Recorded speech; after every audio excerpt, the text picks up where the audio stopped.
पीले दांत वाली बहू। रंजना कभी ब्रश नहीं करती थी।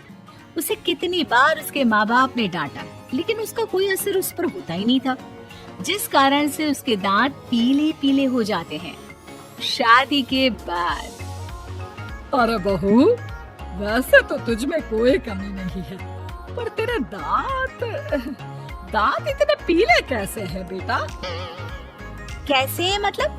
कोई सर्जरी थोड़ी ना कराइए। वो तो क्या नाम, मैं ब्रश नहीं करती थी तो पीले हो गए। अब क्या करूं?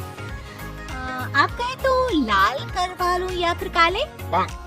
यार ये क्या है, क्यों माँ से लड़ रही हो? लड़ रही हूँ?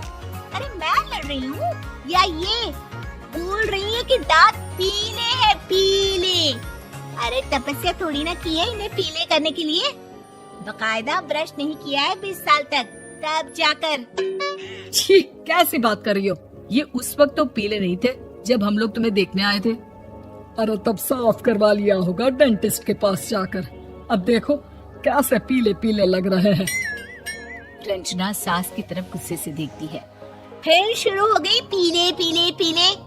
अरे पीले तो तब भी थे जब मेरे हाथ का रसगुल्ला उड़ा उड़ा कर खा रही थी और बोल रही थी, लड़की नहीं गुणों का खजाना दे रहे भाई साहब आप।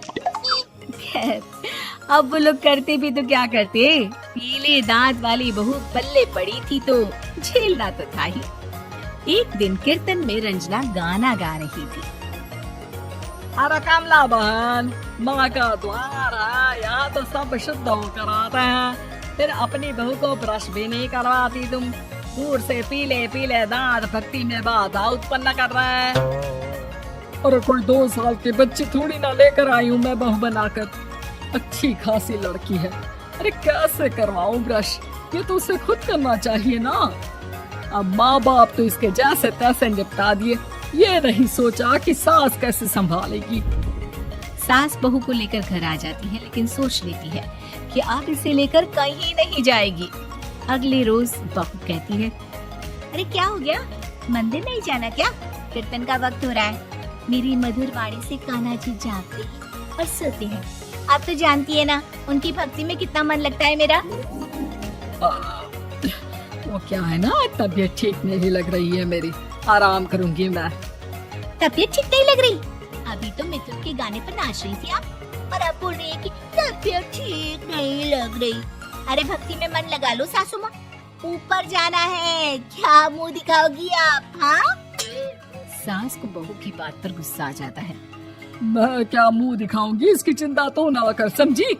अपने मुंह की चिंता कर, जो ये पीले पीले दांत लेकर हर जगह पहुंच जाती है। पता है लोग कितना मजाक बनाते हैं। ना जी ना, मैं नहीं जाना कहीं तेरे साथ।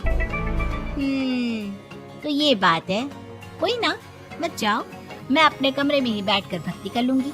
ऊपर वाला दांत थोड़ी ना देखता है, मन देखता है, भावना देखता है। और अरे बस बस, तू सब कुछ दिखा, बस ये सफेद चमकदार दांत ना दिखाना किसी को, है? जा यहाँ से। बहू को सास की बात का कोई फर्क नहीं पड़ता, वो तो जैसी थी वैसी ही रह जाती है। सुबह नहाकर किचन में खाना बनाना, फिर खाना खाना, कीर्तन भजन करना और सो जाना। एक दिन, माँ जी मैं सहेली के घर जा रही हूँ, शाम को लेट आऊंगी।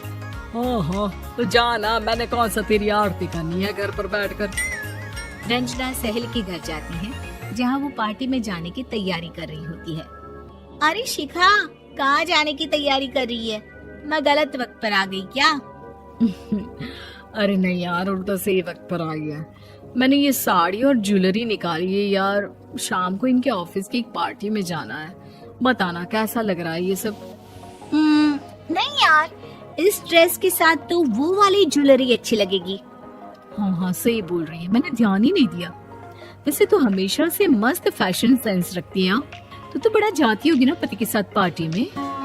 रंजना कुछ नहीं बोलती, बस सोचती है कि यार काश ये बात सही हो जाती, पर मैं क्यों नहीं जाती पार्टी में? क्या इन लोगों की कोई पार्टी होती नहीं होगी?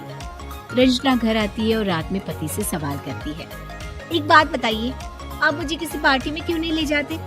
क्या आपके यहाँ ऑफिस में पार्टी नहीं होती? पति बेचारा क्या कहता कि दांत पीले हैं तुम्हारे इसलिए। अरे कोई पार्टी होती नहीं हम लोगों के ऑफिस में, तो कहाँ से लेकर जाऊं? और मार्केट, मॉल, कहीं वीकेंड घूमना कहीं तो। अरे यार, सारे हफ्ते में एक छुट्टी मिलती है, तो सोचता हूँ कि आराम ही करूँ। क्यों? रंजना मन मार के रह जाती है। पहले कभी सास के साथ मंदिर जाया करती थी, लेकिन वो भी सास ने ले जाना बंद कर दिया। घर बैठी बैठी रंजना बोर हो जाती है। तभी उसे आइडिया आता है और वो मायके जाने का सोचती है। सासू माँ, 2 दिनों के लिए मम्मी के घर जा रही हूँ। अच्छा अच्छा, ठीक है, आराम से जा। और हाँ, माँ से कुछ अच्छी आदत सीख कर आना कि कैसे शरीर के हर भाग की तरह दांतों की सफाई भी जरूरी होती है, समझी? शुरू हो गई ना आप। वो लोग आपकी तरह नहीं है कि छोटी छोटी बात का बतंगड़ बना दे। उन लोगों के लिए मैं मायने रखती हूँ, ना कि मेरे पीले पीले दांत। रंजना माँ को बिना बताए उन लोगों को सरप्राइज देती है, लेकिन जैसे ही वो दरवाजे पर पहुँचती है, अंदर देखती है कि घर वाले कहीं जा रहे होते हैं। अब माँ, काश रंजना दीदी के दांतों वाली प्रॉब्लम नहीं होती, तो वो भी हम लोगों के साथ चलती ना बुआ जी की बेटी की शादी में। हाँ बेटा, लेकिन अब उसे कौन समझाए कि उसको उसके पीले दांत नहीं दिखते, लेकिन उसके आसपास के लोगों को कितना एम्बैरेसिंग फील कराते हैं।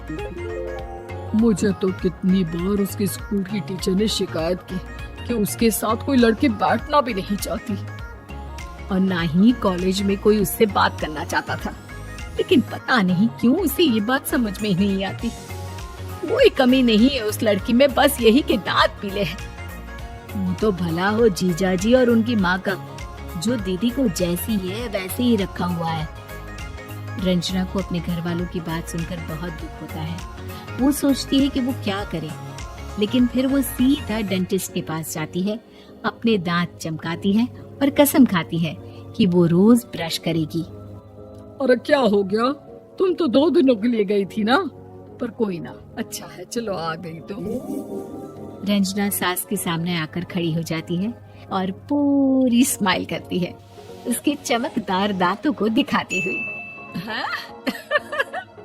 चले मंदिर। माँ, मुझे माफ कर दीजिए, मैंने आप लोगों को बहुत एम्बैरेसिंग फील करवाया। मैं आज से रोज ब्रश करूंगी।